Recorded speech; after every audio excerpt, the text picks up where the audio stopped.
Hello বন্ধুরা, আপনি কি কখনো আপনার চোখ দিয়ে মাইক্রোস্কোপের মাধ্যমে জুম করে কিছু অদ্ভুত জিনিস দেখেছেন? বন্ধুরা, এটা আমরা সবাই জানি, মিলনের পরে লক্ষ কোটি স্পার্ম আমাদের শরীর থেকে বের হয়। কিন্তু এই স্পার্মগুলোকে কখনো কি আপনারা মাইক্রোস্কোপের মাধ্যমে জুম করে দেখেছেন? এবং এটা কি কখনো আপনি দেখেছেন বা ভেবেছেন গাছের পাতা কিভাবে খাবার খায়? এই জিনিসটা মাইক্রোস্কোপে দেখলে আপনি হয়তো আপনার নিজের চোখকে বিশ্বাস করতে পারবেন না। তাই বন্ধুরা, আজকের ভিডিওটি অনেক বেশি ইন্টারেস্টিং হতে চলেছে। এগুলো জানতে হলে এবং দেখতে হলে পুরো ভিডিওটি না টেনে শেষ পর্যন্ত দেখতে থাকুন। বন্ধুরা, ভিডিওটি শুরু করার আগে ভিডিওটিকে একটি লাইক করে দিন। আর আপনি যদি আমাদের এই হিস্টোরি বক্স চ্যানেলে নতুন হয়ে থাকেন তাহলে চ্যানেলটি অবশ্যই সাবস্ক্রাইব করে দিন এবং পাশে থাকা বেল আইকনটি প্রেস করে দিন। তাহলে চলুন বন্ধুরা, শুরু করা যাক।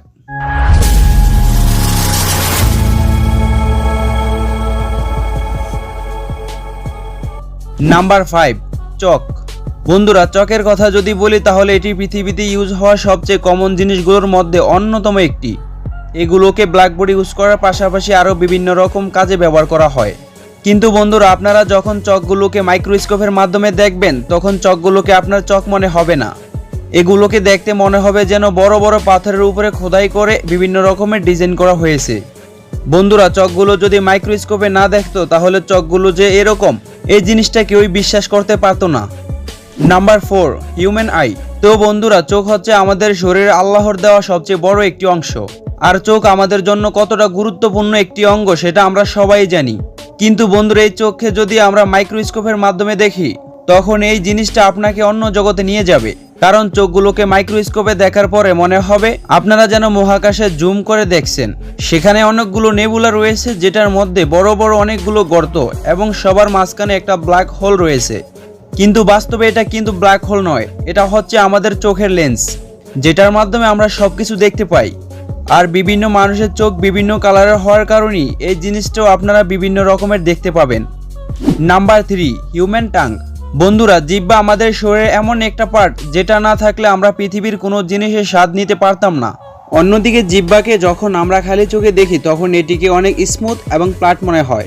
কিন্তু জিহ্বাটিকে যখন আমরা মাইক্রোস্কোপের মাধ্যমে দেখি তখন জিহ্বাটি দেখতে অনেকটা এরকম দেখায়। দেখে মনে হচ্ছে এখানে অনেকগুলো সূচালো কাঁটা রয়েছে, কিন্তু এই জিনিসগুলো আমরা খালি চোখে কখনোই দেখতে পাই না।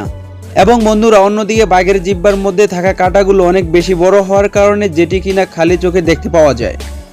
Number 2, plants.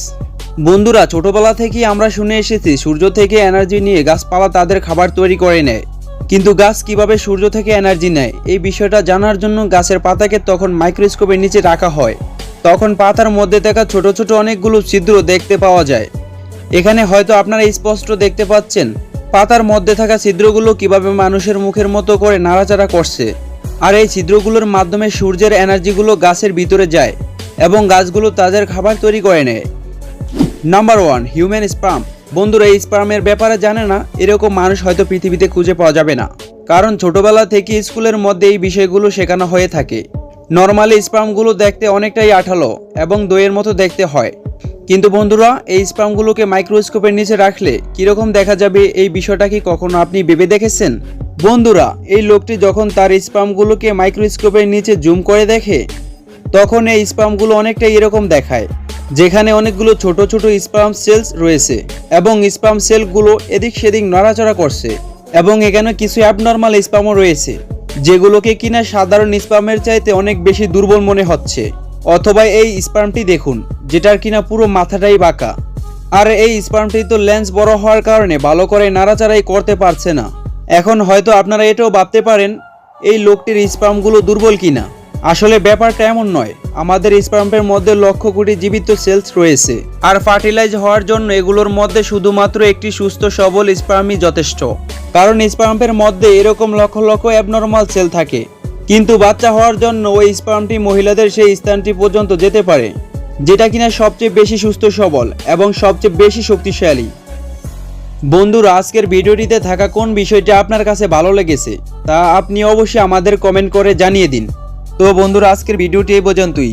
ভিডিওটি ভালো লাগলে লাইক করে দিন। আর আপনি যদি এমনই আনকমন আর ইন্টারেস্টিং ভিডিও দেখতে পছন্দ করে থাকেন তাহলে আমাদের হিস্টোরি বক্স চ্যানেলটি এখনই সাবস্ক্রাইব করে দিন এবং পাশে থাকা বেল আইকনটি প্রেস করে দিন। তো দেখা হচ্ছে আগামী এপিসোডে, ততক্ষণ পর্যন্ত ভালো থাকুন।